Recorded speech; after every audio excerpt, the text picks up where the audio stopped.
Welcome to our community. Susie Thomas with you this morning. So happy to welcome Joanne Carpenter and Christy Woods from Refuge of Hope. Good morning. Good morning. Good morning. Always good to see you. We're thinking about you at this time of year because this is the time of year that the needy come to mind. You are working with folks all year round. Tell us a little bit about Refuge of Hope and what you do. Well, through our meal ministry, this year we're on target to serve about 91,000 hot, nutritious meals. 91,000 hot, nutritious meals to hungry men, women, and children in Stark County. No matter how you look at that, that is a dramatic increase in our numbers year after year after year. So the need is still great in Stark County, and we're still there to help meet that need, to alleviate hunger, not just during the holidays, but all year round. Mm-hmm. You serve meals every single day, yes? We serve 8 hot, nutritious meals a week, 7 days a week. So 8 times a week, 7 days. And the reason that seems kind of a little different is because there are other agencies that serve, and we choose the off times to serve. So there's no duplication in services. And it does give people choices. In the city of Canton, there are 2 hot meals served every single day. That's because so many places have 1 day a week. And those who need the food know where to go. Like Monday, you go to Salvation Army. Then there's the day that you go to Samaritan's Table. But Refuge of Hope, you're serving 7 days a week. What's the 8th meal? Well, we serve Monday through Friday, our evening meal beginning at 4:30. We open the doors. Then on Tuesday, Friday, and Saturday, we serve lunches, opening the doors at 10:30. So you're working around what everybody else is doing so that everybody can eat twice a day. Yes? Our main goal is to make sure that there are meals consistently served 7 days a week in the city of Canton, and that is happening. Just this year, we added the Tuesday lunch because another agency was unable to keep their doors open. So we automatically assumed that lunch the very next week after they closed their doors. So no one went hungry. And that first meal that we served on a Tuesday, there was about 80-some people who came over for lunch. Where were they to go? So that's what we're about. Consistent meals, consistent times, and providing the needs for the community. Who is it that's coming to your doors, coming through your doors to eat? Who are these people? We have men, women, and children throughout Stark County that are coming. No questions asked. We don't charge for our meals, but the hope is that you sit and have companionship while you're sitting with your company at your table, having conversation. You're not sitting alone having your meal. And by being there, maybe you're saving a few dollars and you can stretch your budget a little bit farther at home. That helps you get through the month. So this would be helping people make ends meet in a lot of ways, not necessarily the homeless, but people who just need a meal, need to eat. That's true. And in addition to the hot, nutritious meal they're receiving, upon leaving, there are offerings on our shelf. We have a giveaway shelf as they exit that they can take home, an extra loaf of bread, just something that kind of stretches their meals out a little longer throughout the week. Joanne, you said that the need is increasing, that your numbers are increasing. That's so hard to get my head wrapped around that because the economy seems to be so good. So how can we have both things happening at the same time? Because if you're stuck in the culture of poverty, the economy is not better for you. Those minimum wage paying jobs are not enough to provide for your family. Yeah. And so therefore, hot meal sites are a blessing where you can go enjoy a meal with your family, just like we would go out to a restaurant and have a meal. You can do that with your family and be assured that you're receiving a hot, nutritious meal, which includes your protein, your starch, your vegetables, and fruit, and your whole grains. And, of course, the sweet treat of desserts. Yes. And at Refuge of Hope, you can always eat dessert first. Oh, I've heard that's healthier. And I said, I've always believed that. But I've heard that it's better to end on the good stuff and start with the frou-frou stuff. The good stuff. Yes, what I consider the good stuff. The better stuff, maybe. Yes. But, my parents never let us do that. Oh. This is just so mind-boggling. Your numbers that you're saying. Who does the cooking, for one thing? How do you create these amazing meals? We are blessed to have a staff and a team of volunteers who faithfully prepare the meals. Now, our men receive 3 meals a day.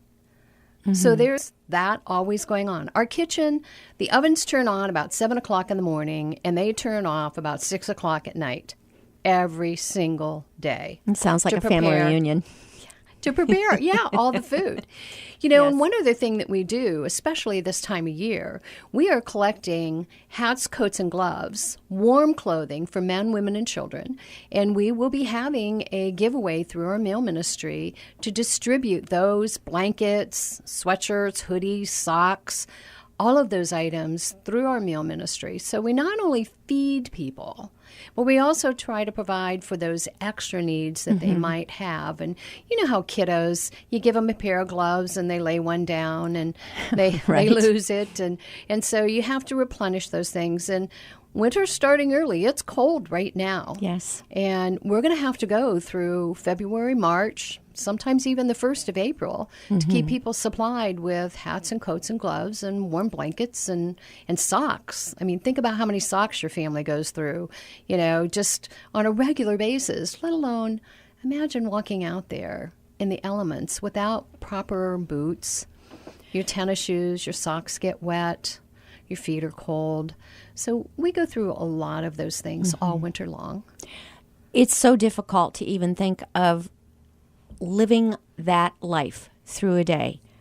You know these people personally. But for one thing, just to keep track of where do I go today to eat and how do I do this? I mean, of course it's difficult, and I don't mean to sound glib at all, but it's so much work to keep track of where to go to eat each day and where to go for services, rather than we take it so for granted to go raid the refrigerator whenever you're hungry.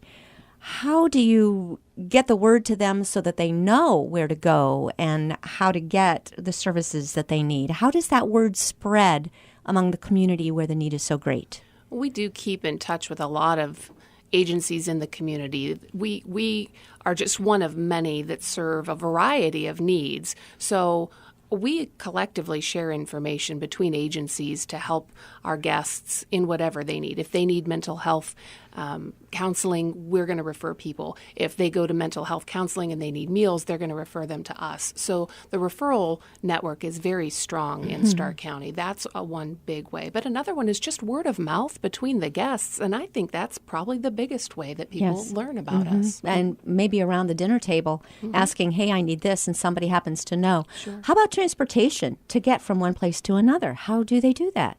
Well, a lot of people walk. A lot of people are on bikes. And we are so close to the bus terminal that they can take a bus to get to us. And that makes it very convenient as well, too. That's why location is very, very important. And we are in a very good location to serve the population that we serve. Well, as you're talking about walking, then that takes us back to let's get people into some warm clothes if they're going to be out walking from place to place. Exactly. So where do we take them? Do we deliver them to Refuge of Hope? Do you have some distribution centers? What should we do? You can deliver them right to our door. We'll help you unload the car. Volunteers are ready and waiting as we speak. The address is 405 3rd Street Northeast. We're in between Walnut and Cherry on 3rd Street Northeast in downtown Canton. And you just pull up to the front door. There's parking right in front of the door. So to feed all these people, to make all these meals, you must have some kind of a system that you accept donations. Do you accept food donations, or is it monetary donations, or how can we help you out in that means? Well, the monetary donation always gives us the ability to purchase what we need, what's needed most when we need it. So that's always a blessing. And we do thank our faithful donors for always always giving and generously giving. But the food donations are a blessing as well. The meat donations that we receive, we're a part of Community Harvest, and they are such a blessing to us. They're a hot meal rescue site or a food rescue site, and they're very good to us. But all the extra donations, we have one gentleman who every year donates 1 or 2 cows from the fairs. The many different ways that people use their creativity and their resources to donate this food is a blessing. And then we can purchase what's needed. So if we get a meat donation, then we have to purchase potatoes, we have to purchase the vegetables, we have to purchase the fruit. And there's been some foundations that have come up along beside us and that are helping us out with the fresh fruit and vegetables donations as well, too. That was my very next question. How do you make sure that there's some fresh produce on the table? Well, we wrote grants, so we can purchase that. Sometimes we do have to rely on the canned. I mean, it's wintertime now, and fresh isn't always as readily available. But donations come through all summer long of corn and fresh vegetables coming in from many community gardens. And oh my goodness, it's such a blessing. And I think one of the little-known facts is, for example, you think about your upcoming company Christmas parties. Maybe you have it catered and you have an extra pan of unopened chicken or rigatoni or salad or things like that. A lot of folks think, what am I going to do with all this food? And you try to send it home with everyone that happens to be remaining when you're cleaning up. Right. And oftentimes they are saying, no, thank you. And you go, I don't want to waste this. This cost good money. It could go to good use. We can take that if it's been properly taken care of. So how do we do that? Call you ahead of time and say, I'm going to be having a huge party.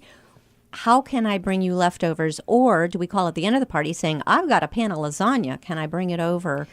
Well, it's always best to try to pre-plan, just like you're planning for your party. If you give us a heads up, then we can coordinate that donation coming in. Over the weekend, I'll tell you, if there's a last-minute thing, many people have my number, and I'm going to give it out. It's 330-280-2153. Let's do that one more time, please. 330-280-2153. You call me for that last-minute party donation or meat tray or pan of rigatonis. All those Christmas cookies. That's right. And sweet treats for dessert. But you call me, and I will make sure to communicate that and make arrangements for you to bring those donations down. And that extends to weddings, that extends to graduations, funerals, those summer parties.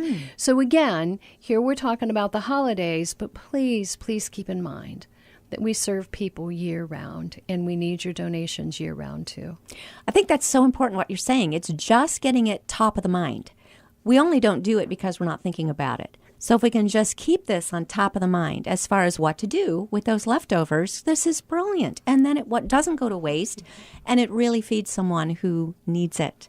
But I'm loving what you're saying, that of course we're thinking about it now because for some reason, we've all seen A Christmas Carol and all those shows so many times that this is when we think about helping those in need.